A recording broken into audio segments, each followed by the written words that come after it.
La pluie se déversait comme si elle voulait laver tous les êtres vivants de la terre.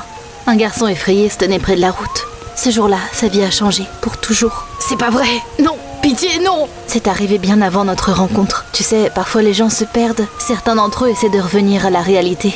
Mais certains font tout leur possible pour y échapper. Salut, je m'appelle Margot. Je patine depuis que je suis petite. Hugh était mon partenaire. Mes parents ont tout investi en moi. Leur temps, leur argent, leur espoir. Oui, c'est notre fille.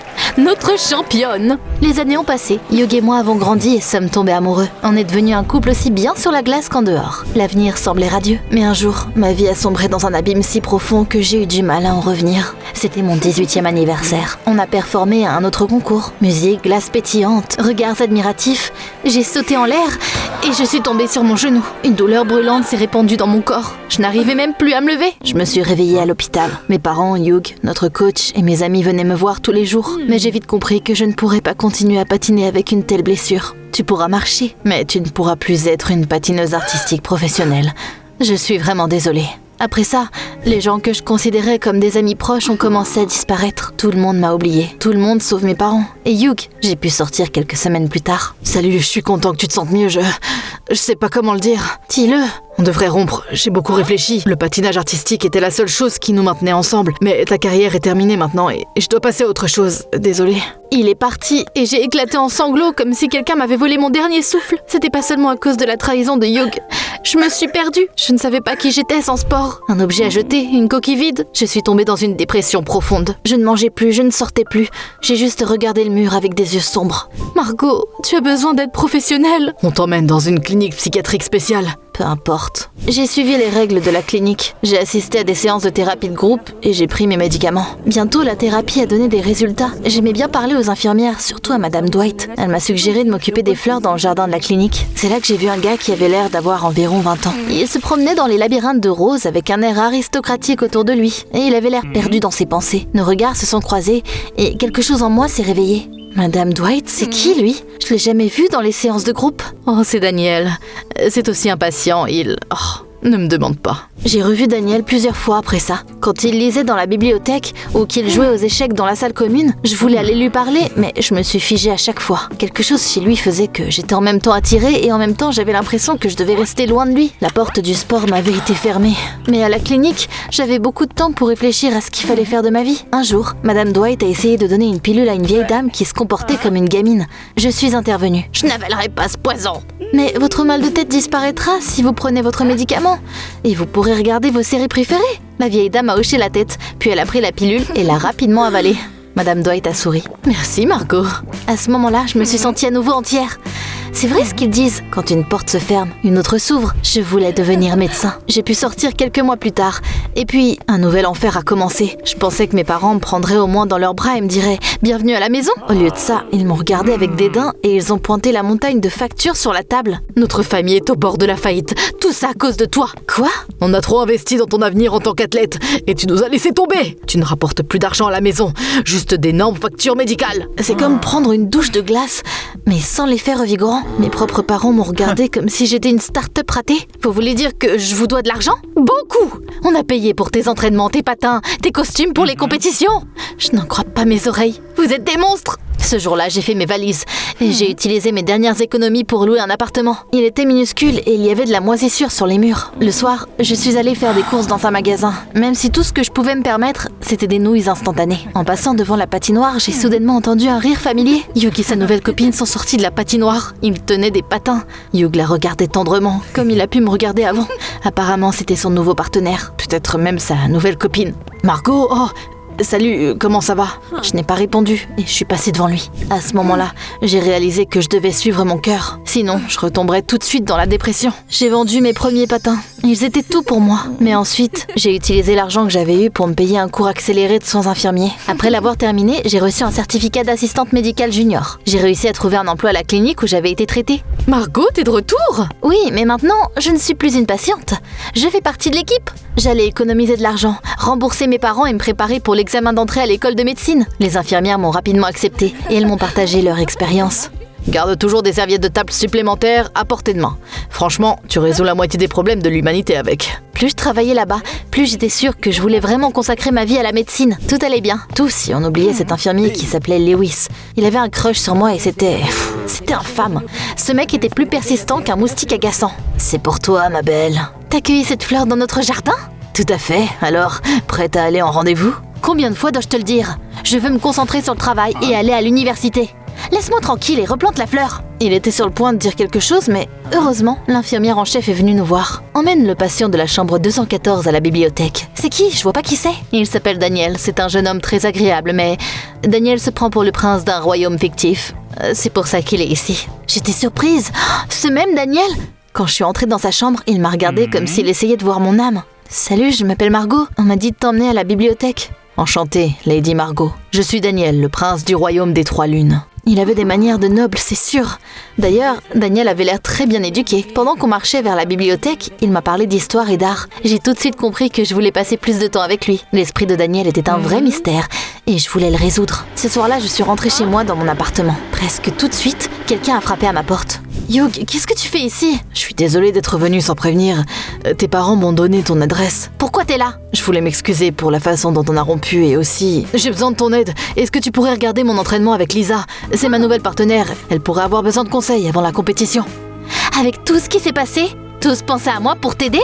J'ai poussé Hugh dehors et je lui ai claqué la porte au visage si fort qu'elle a failli s'envoler de ses charnières. J'ai beaucoup parlé à Daniel quand j'étais à la clinique. Il n'aimait pas les activités de groupe, mais il adorait l'art-thérapie. Un jour, il a dessiné mon portrait. Il était tellement réaliste que j'ai haleté. Bien sûr, Lewis n'a pas arrêté de faire le mal alpha. Mais Daniel gagnait toujours les disputes avec dignité.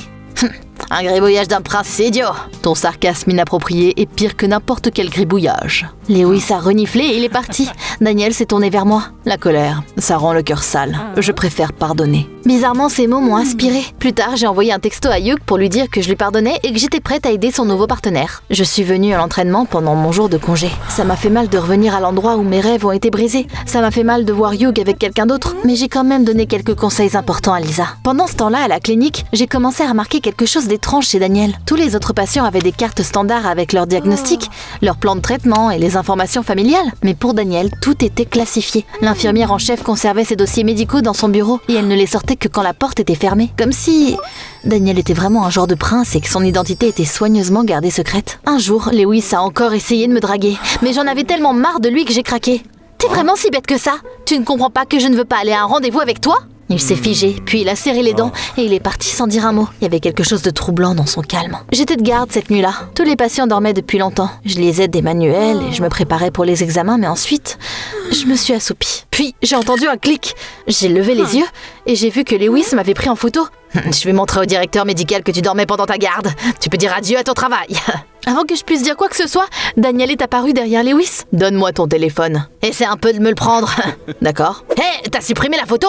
Si tu déranges encore Margot, je te défierai en duel. C'est ainsi que les vrais hommes résolvent les problèmes. Bien que tu ressembles plus à un enfant peu sûr de lui. Lewis était tellement confus qu'il n'a pas su répondre. Il s'est juste retourné et il est parti. Merci. C'est un honneur de défendre madame. Pourquoi tu n'es pas dans ta chambre ? Je n'arrivais pas à dormir. Que dirais-tu d'une partie d'échecs ? La douce lumière de la lampe rendait la pièce magique. À un moment donné, Daniel a soupiré tristement. Margot, t'es devenue spéciale pour moi. Je veux être honnête avec toi. Je n'ai aucun problème. Quoi ? Je me comporte comme si je suis un prince pour me cacher de la mafia. Il y a quelques années, j'ai été témoin d'un crime. Ils veulent se débarrasser de moi, tu sais. La police a été soudoyée par la mafia. Je ne pouvais pas m'échapper de la ville, mais j'ai eu une autre idée. Et je me suis cachée ici en tant que patient, mais je sais qu'ils me cherchent. Daniel était sérieux. Il avait l'air complètement sain d'esprit et terriblement effrayé. Je suis désolée de t'avoir dérangé avec ça. Non, je suis contente que tu me fasses confiance. J'ai juste besoin de réfléchir attentivement à tout ça.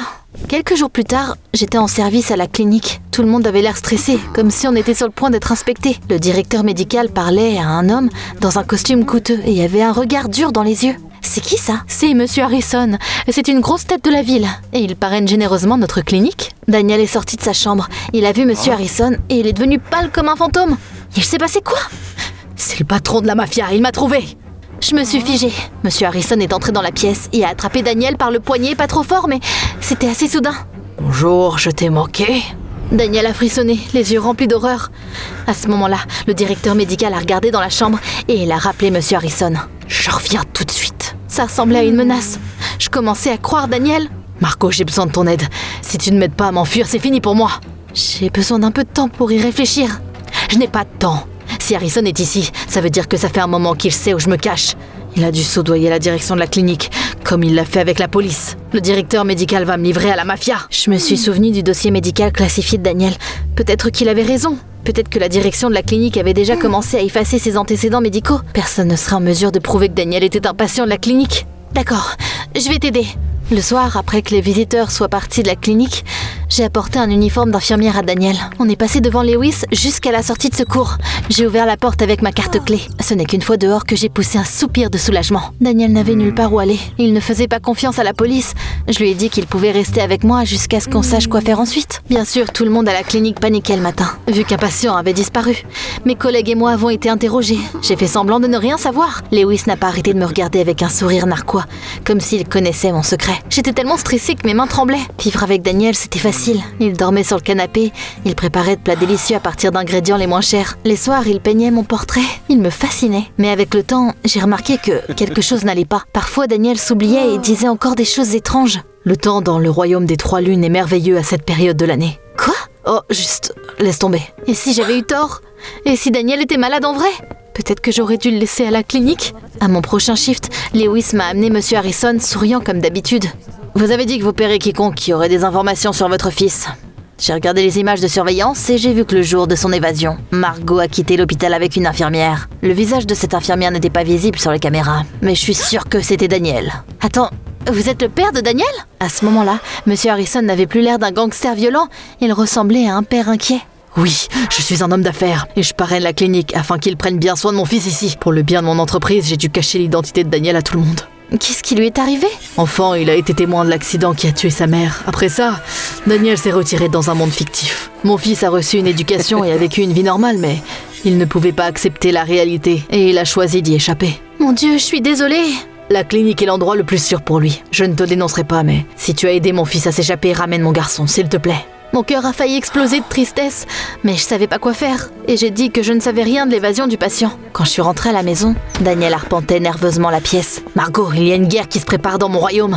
Je dois y retourner pour protéger mon peuple. » À ce moment-là, j'ai finalement réalisé qu'il vivait vraiment dans un autre monde. « Mon prince, je vais t'emmener au royaume. » Quand on est entré dans le hall de la clinique, le directeur médical était prêt à me mettre en pièces. « Tu te rends compte de ce que tu as fait ? Tu iras en prison !» Pas de police. Cette fille a été une bonne amie pour mon fils. J'ai promis qu'elle ne serait pas punie. Daniel m'a regardé avec un sourire triste. C'était comme s'il savait parfaitement que c'était là qu'il devait être. Je peux te demander une dernière danse ? Bien sûr. L'instant d'après, le monde a changé. Le couloir de la clinique s'est soudainement transformé en palais. On avait l'air d'un vrai prince et d'une vraie princesse. C'était comme si, pendant quelques instants, j'avais vu le royaume de Daniel. Mais là, tout est revenu à la normale. Merci, madame. Maintenant, la paix règne dans mon royaume.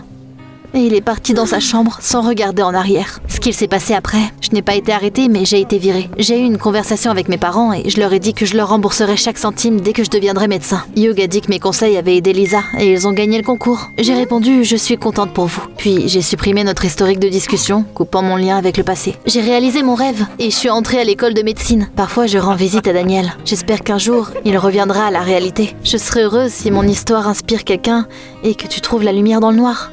Comme je l'ai fait.